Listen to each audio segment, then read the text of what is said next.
Why Islamic finance? What do former President Obasanjo of Nigeria, Nick the UK homebuyer, and Faisal the American college student all have in common? They're all trying to pay off loans that seem to increase every single day. What started off with a seemingly small interest rate ballooned into something completely unattainable. We'll look at each of their examples a little later. First, let's answer the big question on everyone's mind. How is Islamic finance different from conventional finance? It looks the same. The result is often the same. What's the difference? Well, the best way to find out is with a simple real-world comparison. Let's take $10,000 for instance, and let's compare what a conventional bank can do with this $10,000 and what an Islamic bank can do. First, the conventional bank. The conventional bank finds a credit-worthy customer and lends at 5% interest. The bank is not particularly concerned about what happens to this money other than that it gets repaid. The customer, on the other hand, has already found a borrower willing to pay 7%. This borrower runs a small credit co-op for students and lends at 10%. One of these students is enterprising enough to lend to his unemployed brother at 15%, who has just discovered the power of compounding interest and now lends to street vendors at 25%. We could go on, but you get the idea. As we speak, there are poor people paying upwards of 40% per month. Now obviously we can't blame conventional banks for everything that happens after they've made the initial loan, but we can blame the power of compounded interest. Interest and the fact that you don't need actual cash to lend money means that the original $10,000 could keep passing hands until we pump out over $100,000 of artificial wealth. Artificial is right. How much actual cash is there? Only $10,000. With interest, we managed to turn $10,000 into much more. Now what happens if the street vendors go out of business? Or the unemployed brother doesn't find his job? Or the credit co-op goes bankrupt? That's right, loans don't get repaid. And if enough people can't repay their loans, lenders get into all sorts of trouble. This vicious cycle sets off a domino effect of defaults. And imagine that instead of a $10,000 personal loan, it's $1 million business loan, or a $1 billion World Bank loan. Compounding interest grows so fast that borrowers are often unable to repay. People, economies, and the environment pay the price as we grow more desperate to meet rising debts. So are we surprised when billions of dollars vanish into thin air? Let's take the example of the Islamic Bank. With this $10,000, the Islamic Bank only invests in actual assets and services. It might buy machinery, lease out a car, or invest in a small business. But throughout, the transaction is always tied to a real asset or service. And this is the central point. We can't simply compound assets and services like we can compound interest-based loans. An asset or service can only have one buyer and one seller at any given time. Interest, on the other hand, allows cash to circulate and grow into enormous sums. That's the difference between Islamic finance and conventional finance. The difference between buying and selling something real and borrowing and lending something fleeting. In recent years, we've witnessed the most dramatic global financial downturn seen in decades. What began as a housing bubble soon became a subprime credit crisis.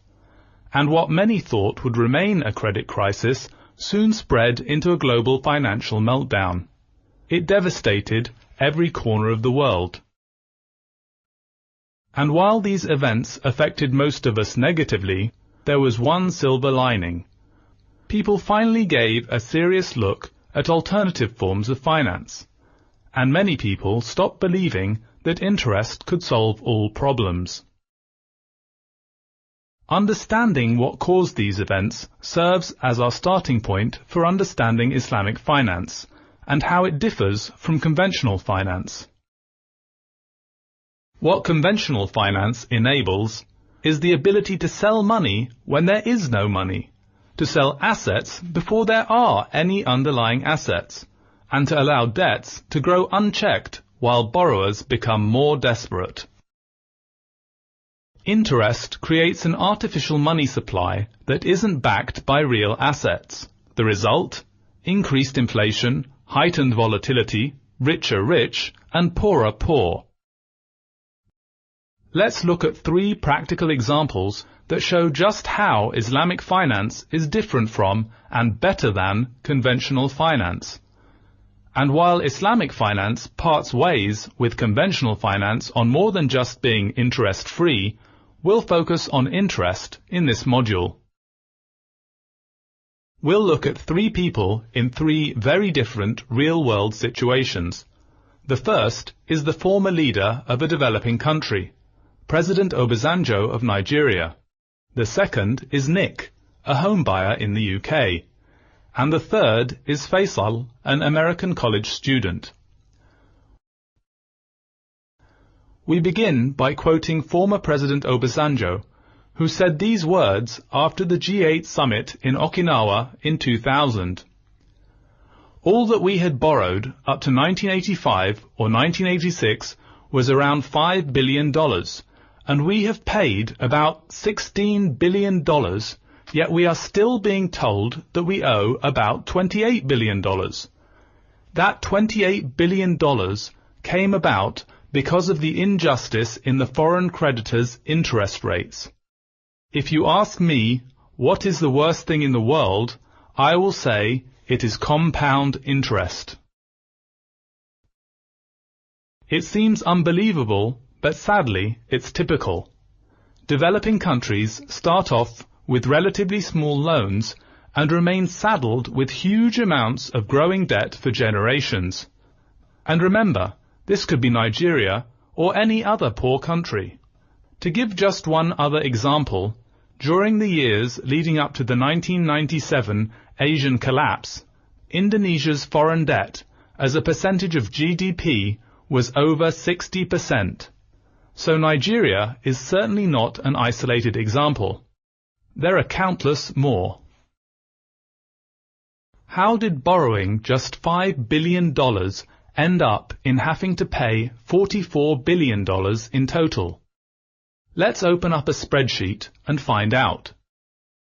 For the sake of simplicity, we'll just grow $5 billion into $44 billion between 1985 and 2000 and see what interest rate we get.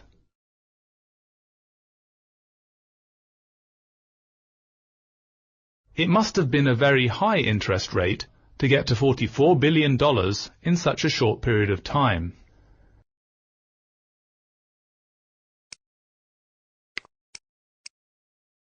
So let's start off with 40% per annum.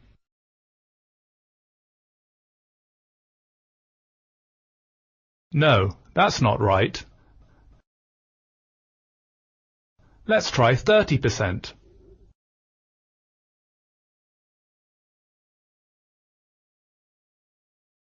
That still gives us a very high number.